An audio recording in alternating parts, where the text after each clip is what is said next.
The Avatar universe is one of modern media's most beloved and well-developed fantasy worlds. Not only is Netflix developing a live-action saga of the last Airbender series, but Paramount Plus recently announced many other spin-offs for characters from both shows. But of course, some need them more than others, especially fan favorites who need more time in the spotlight or characters whose origins need to be told. So in today's video, let's get into this list. First up, Ozai. Fire Lord Ozai's shadow loomed over the entire show. He was always kept hidden in the shadows until the start of Book 3. While he wasn't physically imposing, he was an intimidating presence that struck a lot of fear into viewers' hearts. Ozai was a power-hungry tyrant, and it was heavily implied that he killed his father to further his ambition. Still, this view of him is somewhat limiting. What exactly led him to become the monster that he was? Was he ever a kind man once upon a time? And how much influence did his father have over the man he grew into? A prequel detailing all these ideas would be fascinating to watch. Secondly, Iroh, everyone's favorite tea-loving Uncle Iroh, perhaps the most comforting parental figure on the show, sticking by Zuko throughout his emotional journey, even at times when Zuko treated him like dirt. But outside this relationship with his nephew, Iroh has a deep past that the audience didn't get to see much of apart from small details about his attempted siege of Ba Sing Se and the death of Lu Ten, his son. He was once a well-regarded and mighty general in the Fire Nation army, but also very kind and down-to-earth to those outside his country. His segment in the episode Tales of Ba Sing Se was absolutely beautiful, and seeing more of Iroh going about life and helping people would be pretty exciting to see.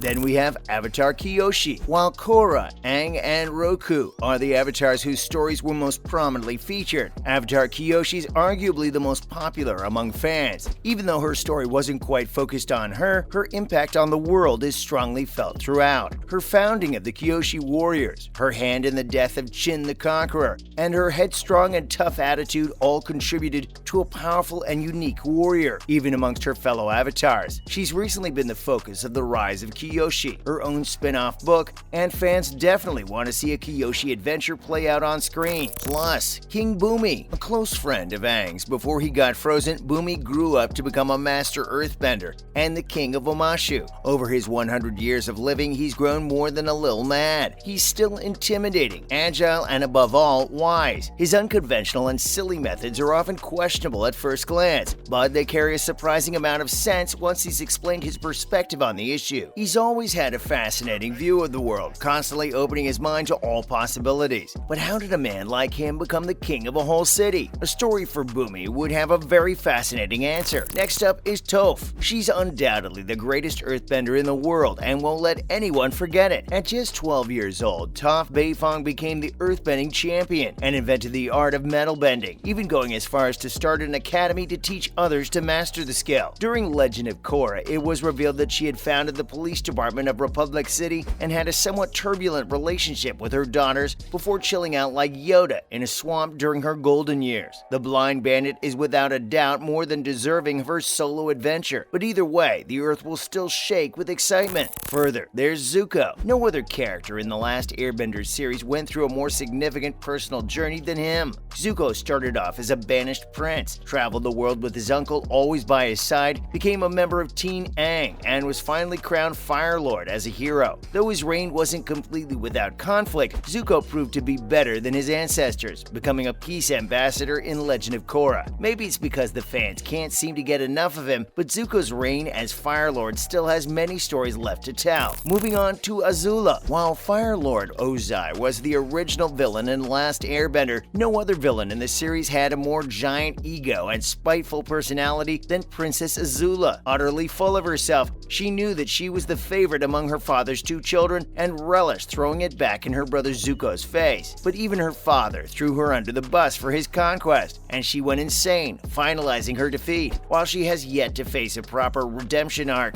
and some will argue she doesn't entirely deserve it, the recent comic storylines have hinted at a very different future for Azula. With no more power to hold or pursue, we can't help but wonder what kind of journey could she go on. Next is Jet. Jet the bad boy, with an intense hatred for the Fire Nation after they murdered his family, would become the leader of a group of rebels that fought against the Firebender army. But while Jet was a good leader and a charismatic young man, he had a hidden darker side. He was more than willing to let innocent people die if it meant getting revenge. But Jet eventually managed to redeem himself before he eventually died, fighting the head of the Ba Sing Se secret police. Jet and his freedom fighters already have well-defined backstories and personalities, so perhaps an origin story or a spin-off showing Jet's possible survival would be an interesting prospect. Then we have June. Ever wondered what the Mandalorian would look like if it was set in the Avatar universe? Well, this character could just be the key. June's a bounty hunter with her Shirsu, Nyla, a giant, predatory mole-like creature who can literally sniff her prey from miles away. While at first an enemy to Aang and the gang, she later proved helpful in the finale, Sozin's Comet, when it came to finding Iroh. She was a fantastic character with an excellent skill set at her disposal, but she didn't get a lot of time to develop. Despite this, her potential is still there. It just needs to be unleashed. Finally, we have the Cabbage Merchant. He might have only made a few scant appearances throughout The Last Airbender, but the Cabbage Merchant has proved to be the most beloved running gag. All this poor cult favorite wants is to sell cabbages, but Team Avatar keep finding ways to destroy his precious produce. So why does he love cabbages so much? How does he get by after such misfortune? Fans really do deserve the answers to these questions and finally see him get a happy ending. Perhaps a Rosencrantz and Guildenstern are dead-esque piece about how he unintentionally keeps running into the action would be appropriate. And now for some other related news. Firstly, the Legend of Korra's approach to villains. In The Legend of Korra, even though the world has enjoyed over 70 years of peace after the 100-Year War, the newly reincarnated Avatar Korra still has a duty to master all four elements and bring balance to the world. She has to do this not by fighting an entire nation out to get her, but by individuals and groups driven by their own mentalities. Rather than facing an easily identifiable singular evil, each season of the series introduces a completely new villain with their own motives that go beyond just the simple desire for control. Instead of villainous characters personifying the governmental superpower's will, the villains in Korra represent specific ideologies taken to the max.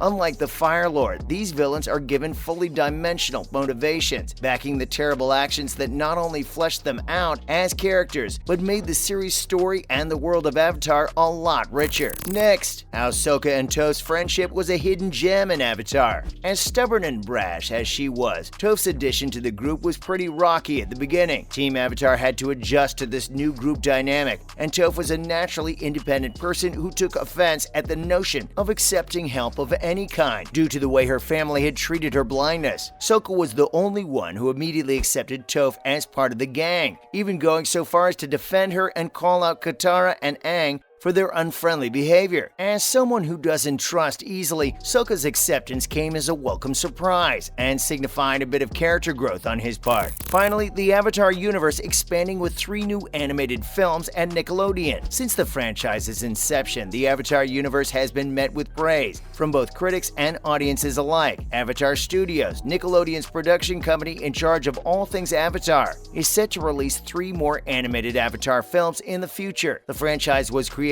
by Brian Konietzko and Michael Dante DiMartino in the Nickelodeon series Avatar: The Last Airbender. The untitled first part, a theatrical release, is set to be directed by Lauren Montgomery. DiMartino and Konietzko will return to produce alongside executive producer Eric Coleman. Latifah Wow will lead the development of the first feature together with Jason McConnell, the vice president of Paramount Animation and Animation at Nickelodeon. And that's a wrap for this video. What did you think of our list of 10 Avatar characters that deserve their own spin-off? Let us know in the comments down below. Be sure to leave a like and subscribe to our channel for more content like this. See you in the next video.